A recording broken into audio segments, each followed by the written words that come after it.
이슈 또 이슈 정순영 기자와 함께합니다. 메르스에 대한 불확실한 정보로 인해 이 불안감이 더욱더 커지고 있죠. 네, 그렇습니다. 메르스 바이러스 확산이 정말 걷잡을 수 없는 사태를 뒤닫고 있습니다. 네. 이제 정부에서도 통제불능이 아니냐라는 그런 말이 나올 정도로 지금 격리 환자 같은 경우는 1000명을 넘어서고 있는 상황인데요.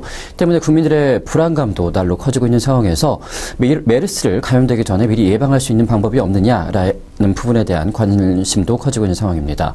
일단 메르스 바이러스 같은 경우에는 밀접 접촉에 의해서 감염되는 경우가 많기 때문에 전문가들은 일상생활에서 감염될 걱정은 막 크게 하지 않아도 된다라고 말은 하고 있지만 그래도 이 국민들의 불안감은 잦아지지 않고 있는데요.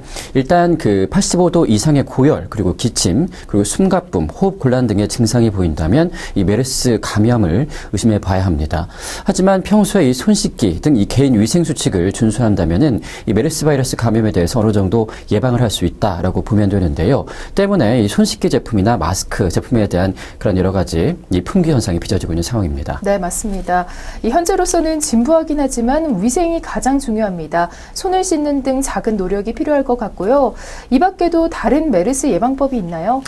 네, 일단 씻지 않은 손으로 얼굴과 눈, 코, 귀 등을 만지는 일을 아주 자제해야 한다고 합니다. 네. 바이러스 감염이 가장 큰 그 역할을 하는 것이 바로 이 손이기 때문에 네. 손의 위생 수칙을 잘 지켜야 된다라고 할 수가 있을 텐데요. 또 사람이 많이 붐비는 장소를 방문하는 일은 좀 자제를 해야 되고요. 피치 못하게 방문을 해야 된다라는 경우에는 마스크를 착용하는 것이 좋습니다. 또 공공장소에서는 입과 코를 가리고 재채기를 하는 기침 에티켓 아주 중요하겠지만 특히 요즘에 아주 중요한 시기다라고 할 수가 있겠네요. 네.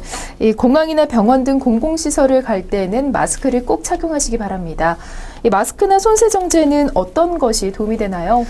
네, 일단 그 손세정제와 마스크 어느 정도 예방에 도움이 되긴 하겠지만은 네. 얼마 전에 황사가 많이 일어나면서 이 마스크 많이 구입하신 분들 계실 텐데요. 식약처에서 인증을 한 황사 마스크도 이 메르스 바이러스 예방에 어느 정도 도움이 된다고 합니다. 많이 알려진 KF94 제품의 경우에는 이미 거의 품귀 현상을 빚었다고 볼 수가 있을 텐데요.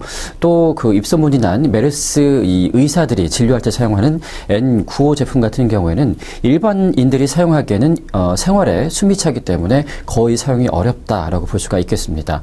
이 밖에도 황사 마스크인 KF80 제품 역시 식약처에서 인증한 제품이기 때문에 마찬가지로 도움이 된다고 합니다. 아직 그렇게 크게 입소문을 타지 않아서 아직은 제품을 구하시기에 좀 어렵지 않다라고 말씀을 드릴 수 있을 것 같은데요. 이 바이러스 경우에는 외피가 있는 바이러스, 없는 바이러스로 나눌 수 있는데 메르스는 외피가 있는 바이러스입니다. 외피가 있는 바이러스의 경우에는 비누나 소독약에 쉽게 죽는 특성을 갖고 있어서 비누로 충분히 손을 씻거나 알코올로 되는 손세정제를 사용할 경우에 메르스 바이러스를 미연에 예방을 할 수 있다라고 볼 수가 있을 텐데요.